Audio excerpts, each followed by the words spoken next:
Hey there, welcome back and thanks for joining me. My supplies and equipment are down in the description box below, and most of them have links, so check that out. This is what I'm doing with my ink. I've got this palette with the little wells in it, and I've poured my ink out into it, but the matching colors are right there with it.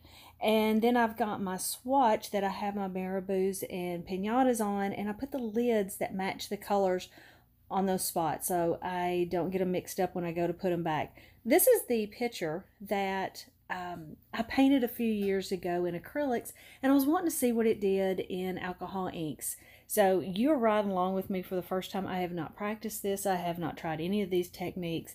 So this is first time for all of us. So here I'm taking a flat brush and I'm just going to start putting in my colors.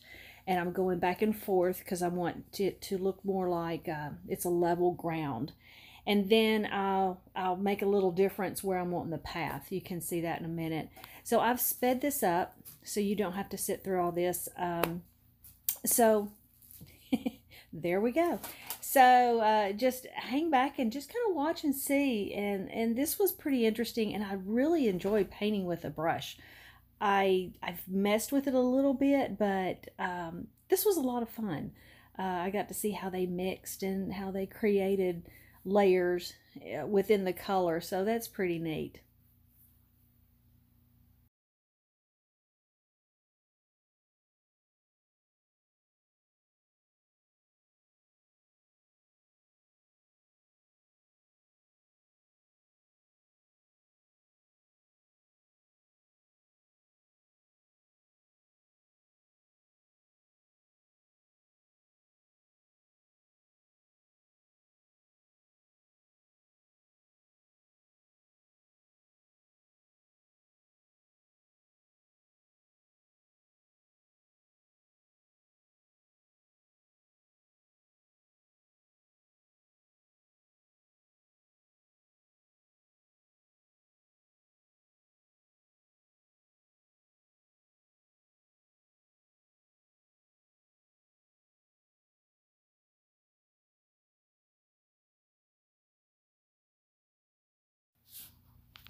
Okay, I'm done with the ground, and what I'm going to do now is try to experiment with things I've got around me into what would make the dots, pretty good. And I've tried the brush. It did okay. It left it a little raggedy. If I wanted that, it would have been great, but I want smooth dots. And so I used the bottom of the brush. I used Q-tips, which was not great, and I ended up with a dotting tool. So I used that blue brush for a while, and then I changed over to the dotting tool, just pretty much just because I was tired of using the blue brush. And what I want to do here is I want to lay down kind of wherever all the colors are going. I'm not going to start just filling it in as I go. I want to keep the dots apart so that they can dry. See that little blob right there in the center? That's what you don't want. So I needed to just put 2 or 3 dots and move to a different area, 2 or 3 dots. And I keep doing that so I can get an idea where my color is going down. In case I want to change it, I'm not real committed because I only have a few dots. So there's a lot on the right, but on the left is kind of what you're wanting to do, and that way you can see if it's proportioned or not. And then I just started going from my red to my red orange to my tangerine and yellow. So that was the 4 colors of the trees I did. And I kind of want to do a green. I think that would be really pretty. Maybe a green and blue. Make it a nighttime one, but we'll do that another day. But that's just an idea. And so I've gone through here and again move around. I go from color to color, and I basically put out some color and I use it till it's dry. And then I'll go to a different color. And that way I'm not wasting a lot of ink and letting a lot of it dry up.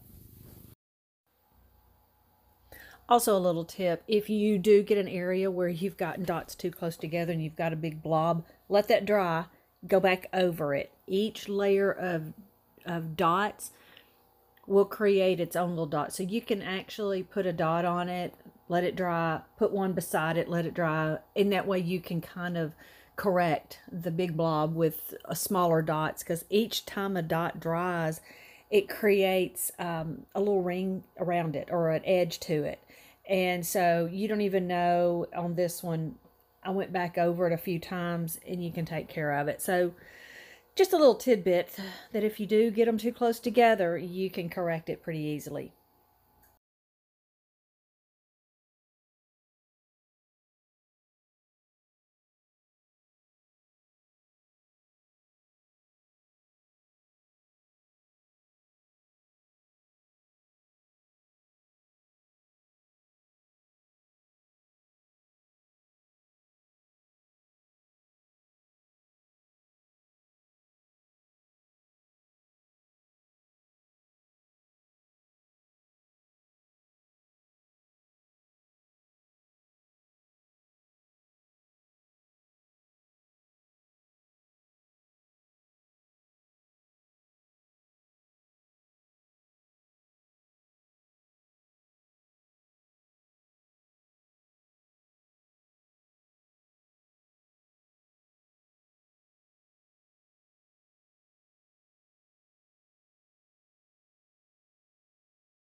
Okay, here I am starting my sky in the background. I want my darkest part to be to the left and work its way to the right and get lighter and lighter. And the very in between on the bottom of the two trees is where I'm going to actually have my lightest blue. So I've only got 3 blues that I'm working with here. It didn't dawn on me to just right now that the pearls would be great for the sky. That would be awesome. So if you have some, use them. Let me know how they look.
So you can see right there above that little tree, I got it too dark blue. I didn't want the dark blue to travel that far.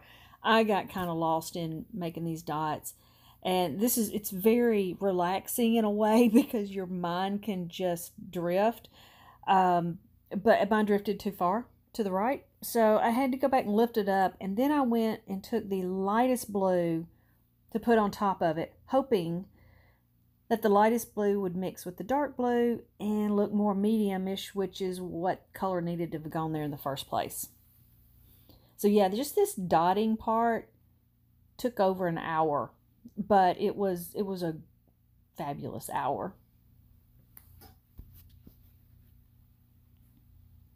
And then I put some of the blue into the red and some of the red into the blue, so it wouldn't just look like it's a sharp line. It would kind of be where you would think you would see through leaves of a tree or something, just to kind of ease into each of those colors.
All right, here we're getting to a little bit of the hard part, or at least for me, is drawing something. So I've got a dark brown, medium brown, light brown marker, and I am practicing a little bit to see that the colors mush on this piece of paper. So now I'm going to put my trees down. Now I've got the two trees you see are closer to you, so they're going to have the bigger trunks. Everything else is going to be smaller and shorter.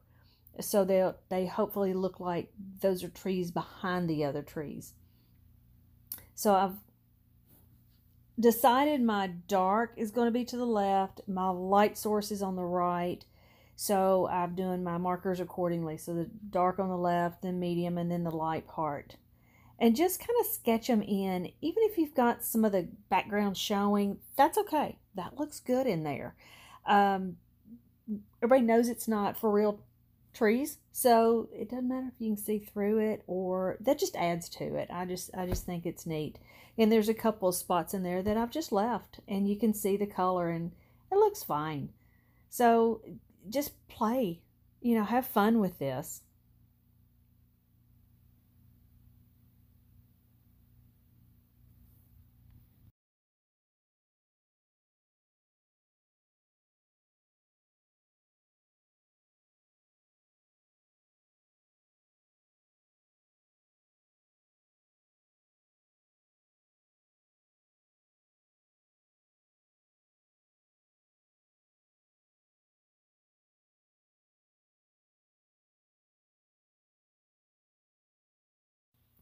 Now on your tree trunks, don't worry about trying to get them solid. Just put the ink down, because when you go back over it, sometimes it picks it up, sometimes it makes it lighter, sometimes depending on your marker it makes it darker, and it's all going to blend and it's going to look fabulous. And just go for it. And these markers, they really do a great job because you're not 100% committed all the time. You can always go back through and put some highlights in there or make some darker marks. So just have fun with this. Don't take it too seriously.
Now I've got my snow cap out, and I will be very honest, I have not worked with this. I couldn't get it to work with straight alcohol, and finally saw where you have to use the blending solution, and I haven't messed with it. So I thought either I'll get acrylic out and make these white spots in the tree, and it just adds more brightness in that area, or I'll play with this. So since I wanted to stick with inks, I just went ahead and got my dotting tool and putting the dots all up in the trees, and it did really well. I was pleased with it. Using it straight's pretty easy, and it does have a good effect.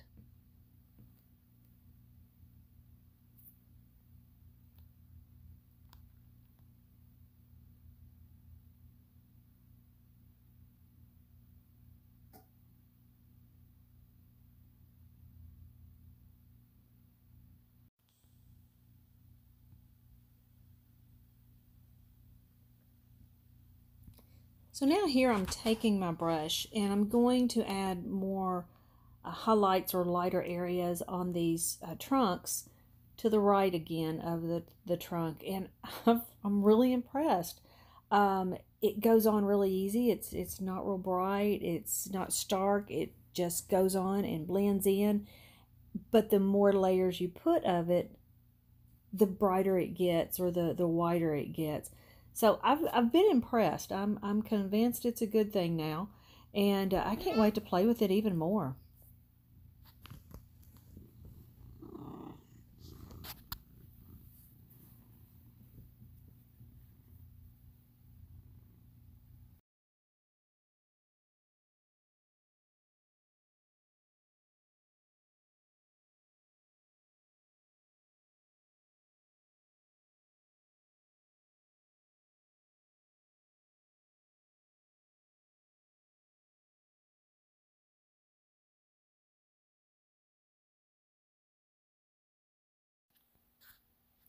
So I'm taking the snow cap on my brush and I'm making some curved motions with it to kind of indicate that the path dips down a little bit, or maybe where it's been walked on, and just to brighten it up a little bit.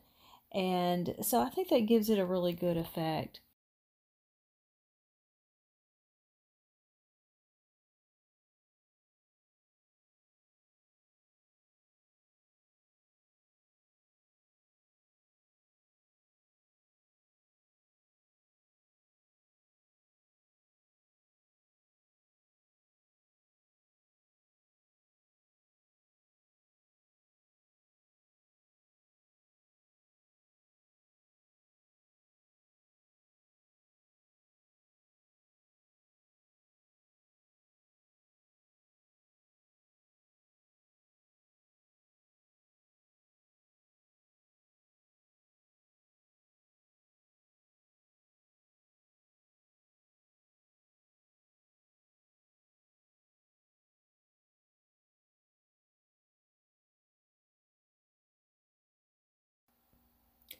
So we are about done, and I hope this gave you some good ideas and encourage you to go try new things. I have had a blast doing this one. And if you'd like this video and you want to see more, click on the subscribe button. And if you want to be notified when new videos come out, click the notification bell. So I appreciate you watching. Thanks for joining me, and you go have fun.